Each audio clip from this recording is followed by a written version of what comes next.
नमस्कार, मी जयश्री देसाई. अल्टिमेट आरोग्य या माझ्या यूट्यूब चॅनलमध्ये आपणा सर्वांचं हार्दिक स्वागत. आज आपण सेफ्टी एनर्जी लॉक 7 बघणार आहोत. जिन शिन जुत्सू ही जी जपानी पद्धत आपण घेतो आहोत त्यातलं अतिशय महत्त्वाचं असलेलं सेफ्टी एनर्जी लॉक 7 हे आज आपण बघणार आहोत. कृपया एपिसोड शेवटपर्यंत पहा, कारण त्याचे फायदे खूप आहेत. 7 हा नंबर जर बघितलं तर तो सगळ्याच धर्मांमध्ये अत्यंत महत्त्वाचा नंबर मानला जातो. ख्रिश्चन धर्मामध्ये, बायबलमध्ये 7 हा नंबर अनेकदा पूर्णत्व या अर्थी येतो. इस्लाम धर्मामध्ये पहिलं जे कुराणाचं चॅप्टर आहे त्याची सुरुवात 7 आयतांपासून होते. आपल्याकडे हिंदू धर्मात सप्तचक्र, सप्तपाताळ, सप्तस्वर्ग, सप्तपदी, सप्तचक्र अंगातली अशा वेगवेगळ्या प्रकारे 7 हा आकडा येत असतो. कुठे ना कुठे आपला त्याच्याशी निगडीत असतो. 7 वार असतात. इंद्रधनुष्याचे रंग 7 असतात. इंग्रजी हे जे सगळे हे आहेत न्यूमरॉलॉजी प्रमाणे सुद्धा 7 हा आकडा खूप महत्त्वाचा मानला जातो. तो गूढ मानला जातो. त्याचा संबंध स्वप्न, इंट्युशन या सगळ्याशी जोडला जातो, भाग्याशी जोडला जातो. आणि त्याच्यामुळे शास्त्र कुठचंही असेल 7 हा नंबर महत्त्वाचा आहे. जिन शिन जुत्सूमध्ये त्याच्या शास्त्राप्रमाणे सुद्धा 7 हा नंबर फार महत्त्वाचा आहे. हे सेफ्टी एनर्जी लॉक 7 त्याचे फायदे काय आहेत, ते कसं ॲक्टिवेट करायचं हे बघण्याआधी ते कुठे आहे ते आपण बघूया. त्याची जी जागा आहे, मी आधी म्हटलं तुम्हाला गेल्या एपिसोडमध्ये, जो त्यांनी बघितला नसेल त्यांना परत सांगते की 5, 6, 7, 8 ही जी 4 लॉक्स आहेत ही वायू तत्वाशी निगडीत आहेत. वायूचा संबंध तरलता, जिथे पोकळ्या आहेत तिथे, अशा सगळ्याशी तो असतो. अशा सगळ्या अवयवांशी त्या वायूचा संबंध आहे की जिथे जिथे वायूच्या पोकळ्या आहेत. त्यामुळे वायू तत्वाशी संबंधित असल्यावर भीती या भावनेवर तर ते काम करतंच, पण ह्या जिथे जिथे पोकळ्या असलेल्या अवयव आहेत त्या सगळ्यांना त्याचा फायदा होतो. आता हे जे लॉक आहे ते पायाच्या अंगठ्याच्या आतल्या बाजूला आहे. मी तुम्हाला फोटो दाखवते त्याच्यामुळे कळू शकेल. पायाच्या अंगठ्याच्या वरती नख असतं, त्याच्या बरोबर बॅक साईडला हे जे सेफ्टी एनर्जी लॉक 7 आहे ते आहे. मात्र ते पायाच्या अंगठ्याच्या म्हणजे तळाशीच असलं, आपल्या तळपायावर पायाच्या अंगठ्याच्या खालच्या बाजूला असलं तरी त्याचा संबंध थेट मेंदूशी आहे. त्याच्या नसा मेंदूशी निगडीत आहेत आणि त्याच्यामुळे ते दाबलं तर आपला मेंदू ॲक्टिवेट होतो. मेंदू हा आपल्या संपूर्ण शरीरावर नियंत्रण ठेवत असल्याने आपल्याला अंदाज येऊ शकतो की हे लॉक का आणि किती महत्त्वाचं असावं. आता हे ॲक्टिवेट करायचं कसं? वाकून पायाच्या अंगठ्याच्या मागची बाजू दाबणं हे आपल्याला शक्य होत नाही.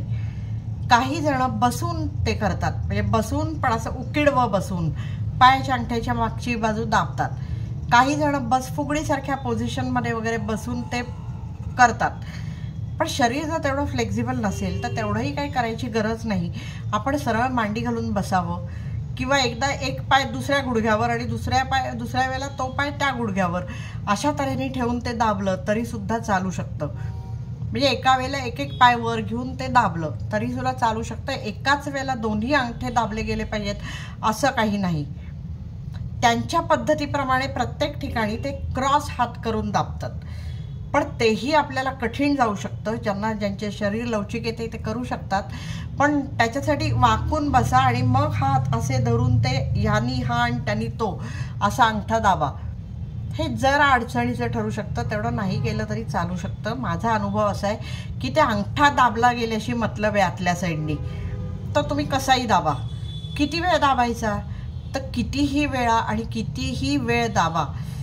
पण जर वेळ नसेल तुमच्याकडे तर किमान एका वेळेला 10 ते 20 मिनिटापर्यंत तरी तो दाबा. म्हणजे त्याचा इफेक्ट जाणवायला तुम्हाला फायदा होईल, त्याची मदत होईल, लवकर जाणवेल त्याचा फायदा.